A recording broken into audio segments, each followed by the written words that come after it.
Ahmed Inusa, aged 11, is an Almajiri. His food says it all. White, bare and coarse as a result of years of trekking within and around ancient Kano city, Kano state. With a white defaced bowl, a tattered upper wear that could barely pass as a shirt, a torn short and a ready-made melody that pinches the giver's soul.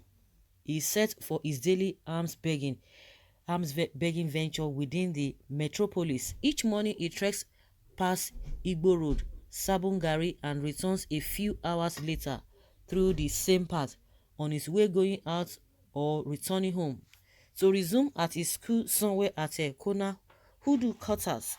He picks from everywhere, including the dustbins, and begs for everybody that catches his fancy.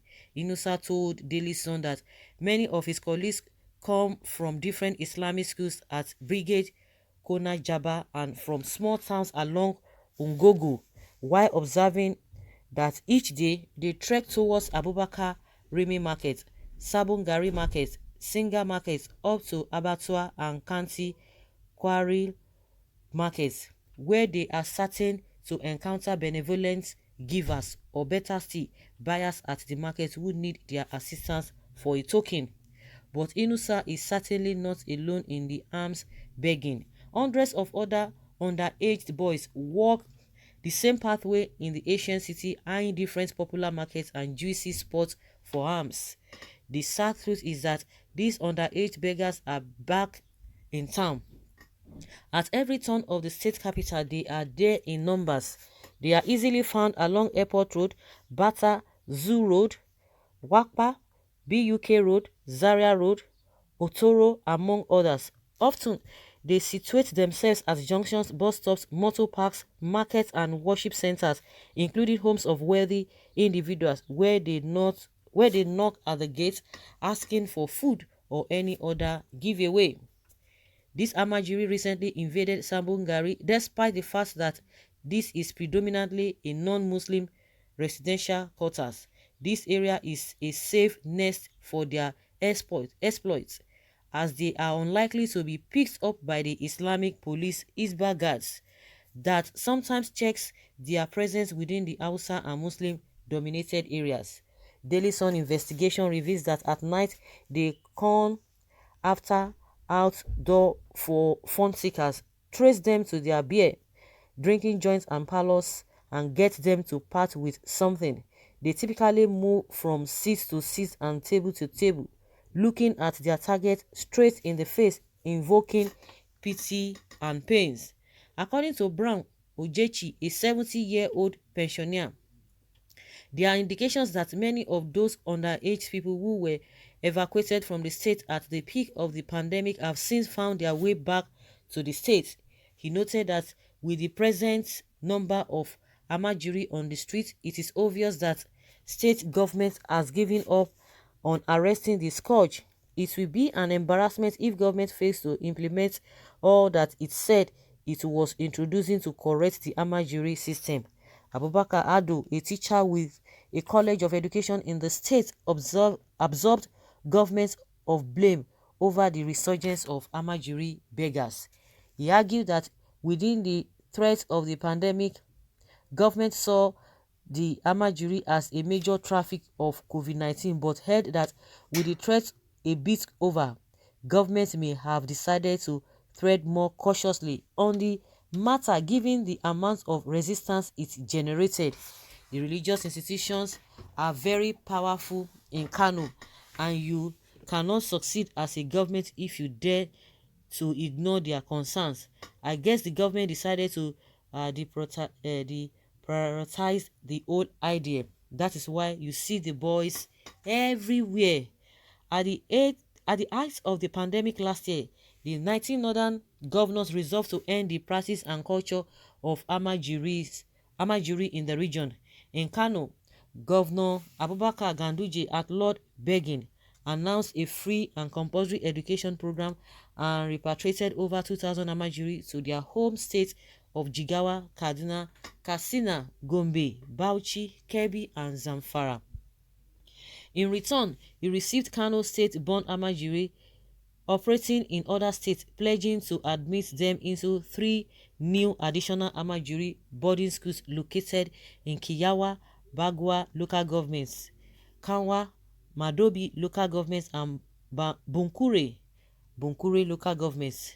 Mohammed Kiru, Commissioner for Education, had announced that each of these schools could admit 320 Almajirai in the first year, adding that they are expected to receive an intake of a total of 960 Almajirai in the first year of takeoff.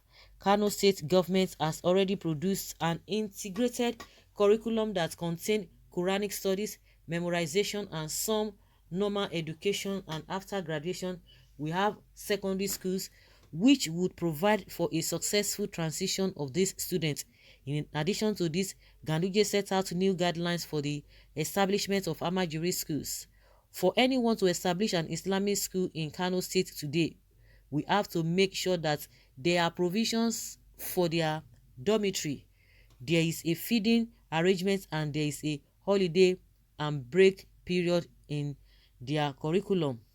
Kiru admitted to Daily Post internally, saying, "We are taking care of our own Almajirai. We put up a law called Free and Compulsory Basic Education, passed by the State House of Assembly and signed by Governor Ganduje. I have taken this bill to the 5 emirs, the Emirates councils, urging them to also disseminate the same information to the district heads, to give to the village heads and ward heads, so that the people under their charge will be aware that there's now a law in place that you must take your children to school, either conventional primary school or the Sangaya schools. All the Almajirai that were repatriated to Kano during the pandemic, where we have taken care of them. We have handed over to the local government chairman and have provided clothes and medication to these children. In addition, we profiled each and every one of them, and now we are giving them admission in one of our Almajirai schools that is coming on board. But the problem we are facing now is that there is no law to take care of intruders. And when I say intruders, what I mean is children coming from other states in Kano. We truly need a law to take care of that aspect, so that we will be able to prosecute whoever is sending his child to Kano to come and beg. Our main problem is that law has passed the law has passed the second reading in the State House of Assembly, and as soon as we get that law, I assure you that all these street beggars or underage beggars that you see will become a thing of the past. He said the proposed law would empower the state to prosecute the parents of such underage children, irrespective of whatever they are, whether they are residents in Kano or outside Kano, adding that even the teacher of an Almajiri who is caught begging on the streets would be prosecuted. So their teacher beg as well. There is nowhere that the law cannot pursue you. If you commit an offense in Kano, the law will pursue you. Okay. So I think Adamu Gaba, who said Almajiri is the pride of the nation, or it is the pride of the north, not pride of the nation, is the pride of the north. I don't know what he's going to be saying about this. You know, when they were transferring and repatriating the children, it didn't make headline. They didn't see it as anything, but let it be that they are being transferred, because they are being transported or deported to the north. They begin to raise eyebrow, and majority of them are in all the cities in Nigeria, especially the southwest or the south generally. You see them all over begging, and these are the people that will be bragging for nothing. Your people, you cannot take care of them. You say you have power, you can negotiate, you can do this and that, you can work with other people, yet you have the power, you can't do anything with the power meaningfully, and the children are suffering, and they are putting these children to all this kind of a thing. Do the right thing so that there will be proper and decent environment and everybody will be happy. No, they won't do that, and at the end of the day, they are suffering from all these problems they are creating for themselves. So guys, leave your comment down there below and let's have your take. Thank you.